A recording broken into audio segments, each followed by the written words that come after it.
المتقين الصلاة والسلام عليك يا رسول الله وعلى آلك وأصحابك يا حبيب اللہ۔ 18واں پارے میں سورہ نور ہے، جس کے بارے میں بتایا گیا کہ عورتوں کو، لیڈیز کو اس سورہ نور کا ترجمہ، تفسیر ضرور پڑھنی چاہیے۔ نبی کریم صلی اللہ تعالی علیہ وسلم کے دنیا میں تشریف لانے سے پہلے عورتوں کا کیا حال تھا؟ ان کو زندہ درگور کر دیا جاتا تھا۔ میرے نبی تشریف لائے، آپ نے عورتوں کو جو مقام دیا، جو مرتبہ دیا، اسلام نے جو عورت کو عزت دی ہے وہ کوئی نہیں دے سکا۔ نبی پاک نے فرمایا کہ جس کی ایک بیٹی ہو، اس کی اچھی طرح تعلیم و تربیت کرے، اچھی جگہ شادی کر دے، فرمایا وہ قیامت میں میرے ساتھ اس طرح ہوگا جیسے یہ 2 انگلیاں ہیں۔ صحابہ نے عرض کی یا رسول اللہ کسی کی 2 ہوں، 3 ہوں، 4 ہوں؟ فرمایا جو اچھی طرح تربیت کرے وہ میرے ساتھ اسی طرح ہوگا جیسے یہ 2 انگلیوں کا فاصلہ ہوتا ہے۔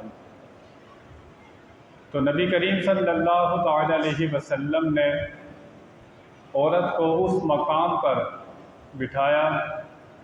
نہیں، حضرت خدیجہ الکبریٰ کی ایک مرتبہ سہیلی ملنے آ گئی، نبی پاک نے چادر بچھائی اور دور تک چھوڑنے گئے۔ صحابہ نے عرض کی یا رسول اللہ یہ کون تھی؟ فرمایا یہ حضرت خدیجہ کی سہیلی تھی۔ تو خود حضرت خدیجہ کا حضور کتنا خیال کرتے ہوں گے۔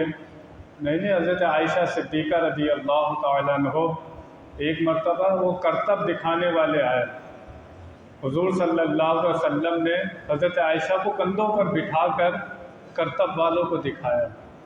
نہیں، جہاں سے وہ پانی پیتی تھی نبی پاک وہیں سے منہ لگا کر پانی پیا کرتے تھے۔ حضرت عائشہ صدیقہ سو رہی ہوتی تھی، حضور گھر میں دبے پاؤں آتے، وہ آرام کر رہی ہوتی تھی، حضور دبے پاؤں گھر سے چلے جاتے تھے کہ حضرت عائشہ صدیقہ کی نیند خراب نہ ہو۔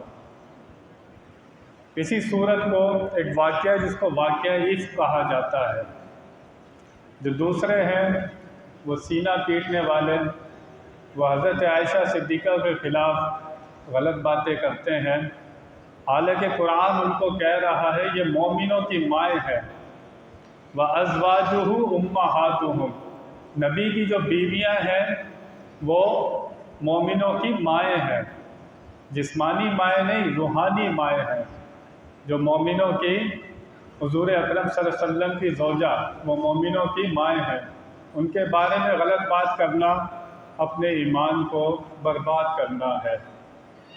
نبی پاک کا طریقہ تھا جب نبی پاک سفر پر جاتے تو کوئی نہ کوئی زوجہ کو ساتھ لے لیتے، قرآن اندازی کیا کرتے تھے، جس کا نام نکل آتا تھا حضور اس کو سفر میں ساتھ لے جایا کرتے تھے۔ دوسری ازواج کو پتہ تھا کہ حضرت عائشہ صدیقہ سے حضور بہت محبت کرتے ہیں، اس کی وجہ یہ تھی کہ اللہ تعالیٰ نے آپ کے نکاح کے لیے پسند کیا تھا۔ جبریل امین ریشمی کپڑوں میں لپیٹ کر لائے تھے کہ یہ دنیا اور آخرت میں آپ کی بیوی ہے۔ تو جس کو اللہ تعالیٰ نے آپ کے لیے پسند کیا تھا، حضور ان سے بہت محبت رکھتے تھے۔ سفر پر جا رہے تھے، حضور کا طریقہ یہ ہوتا تھا کہ ایک قافلہ بیچ میں چلتا تھا، کچھ لوگ پیچھے ہوتے تھے، کچھ لوگ آگے ہوتے تھے، تاکہ کسی کی کوئی چیز مل جائے تو پیچھے والا اٹھا لے، اور جو آگے ہوتے تھے وہ خبر دیتے تھے۔ تو اس طرح حضور سفر کیا کرتے تھے۔ اماں عائشہ صدیقہ بھی سفر میں ساتھ تھی۔ اونٹ کے اوپر وہ ڈولی نما بنا دیتے ہیں، حضرت عائشہ صدیقہ اس میں آپ تشریف فرما تھی۔ قافلہ سفر کر رہا تھا، ایک جگہ پر قافلہ رکا، اماں عائشہ قافلے سے اتری حاجت رفع کرنے کے لیے۔ اتنے میں وہ قافلہ چلا گیا، ان کو دھیان نہیں رہا کہ اماں صاحبہ اونٹ پر نہیں ہے، آپ کا وزن زیادہ نہیں تھا، جسم کے لحاظ سے بہت ہلکی پھلکی تھی آپ، قافلے والوں کو پتہ نہیں چلا۔ اماں صاحبہ جب واپس آئیں تو قافلہ جا چکا تھا، اب وہیں پر بیٹھ گئیں۔ جو پیچھے شخص آ رہا تھا جب وہ آپ کے پاس پہنچا اس نے کہا سبحان اللہ، اس نے سبحان اللہ کہا اور اپنی سواری پیش کی۔ اماں صاحبہ اس سواری پر تشریف فرما ہوئی اور وہ سواری مدینے میں آ گئی۔ مدینے والے جو منافق تھے، جو کافر تھے، وہ تو ڈھونڈا کرتے تھے کوئی نہ کوئی بات ملے اور ہم شور شرابہ کریں۔ اصل میں انہوں نے حضرت عائشہ صدیقہ پر تہمت لگائی، برائی کی تہمت لگائی۔ دراصل یہ نبی کریم صلی اللہ علیہ وسلم کی ذات پر حملہ تھا کہ اگر نبی کی بیوی خراب ہو تو یہ سچے نبی کیسے ہو سکتے ہیں۔ نبی کریم صلی اللہ تعالی علیہ وسلم چاہتے تو صفائی پیش کر سکتے تھے، کوئی کہہ سکتا تھا اپنی بیوی کا معاملہ تھا تو خود ہی صفائی پیش کر دی، لیکن نبی پاک نے فرمایا میری بیوی میں خیر کے سوا کچھ نہیں ہے۔ حکم دیا کہ آپ اپنے بابا کے گھر چلی جائیں۔ صحابہ سے نبی پاک نے پوچھا کیا کہتے ہو میری بیوی کے بارے میں؟ انہوں نے کہا یا رسول اللہ، اللہ تعالیٰ کسی گندی مکھی کو آپ کے کپڑوں پر بیٹھنے نہیں دیتا، وہ کب چاہے گا کہ ایسی عورت آپ کے نکاح میں آئے؟ نبی پاک چاہتے تو جواب دے سکتے تھے۔ حضرت یوسف علیہ السلام پر تہمت لگی تو 4 مہینے کے بچے نے گواہی دی۔ حضرت مریم پر تہمت لگی، عیسیٰ علیہ السلام پیدا ہوتے ہی بولنے لگے انی عبد اللہ آتانی الکتاب وجعلنی نبیا۔ ایک دن کا بچہ بول رہا ہے کہ میرا نام عبداللہ ہے، میں اللہ کا بندہ ہوں، مجھے کتاب دی گئی ہے اور مجھے نبی بنایا گیا ہے۔ ایک دن کا بچہ بول رہا تھا۔ حضرت جریج پر تہمت لگی تو وہی چھوٹے سے بچے نے گواہی دی۔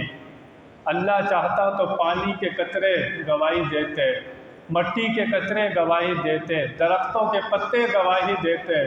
یہ نبی کی عزت کا مسئلہ تھا۔ اللہ تعالیٰ نے سورہ نور میں 18 آیتیں اتاری حضرت عائشہ صدیقہ کی پاکیزگی میں۔ اللہ تعالیٰ نے جواب دیا قیامت تک کوئی بول سکتا نہیں ہے۔ 18 آیتیں حضرت عائشہ صدیقہ کی شان میں اتاری، اور اللہ نے قانون بنا دیا، اتنا سخت قانون بنایا کہ ہر معاملے کے 2 گواہ ہوتے ہیں۔ کسی پر زنا کا الزام لگانا ہے 4 گواہ چاہیے، 4 گواہ، اور وہ گواہ بھی ایسے ہوں جنہوں نے برائی کرتے ہوئے اپنی آنکھوں سے دیکھا ہو۔ یہ شریعت نے قانون بنا دیا تاکہ ہر کوئی کسی پر اٹھ کر تہمت نہ لگائے۔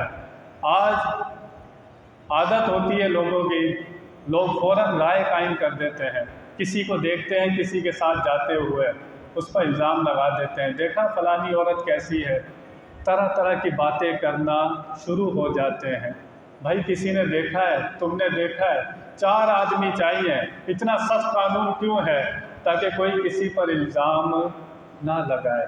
سخت قانون بنایا اللہ تعالیٰ نے، اور کسی پر تہمت لگاتے ہوئے زنا کی یہ سوچنا چاہیے کہ اس کا جو اجالہ ہوتا ہے وہ اپنے گھر سے دینا پڑتا ہے یا خود دینا پڑتا ہے۔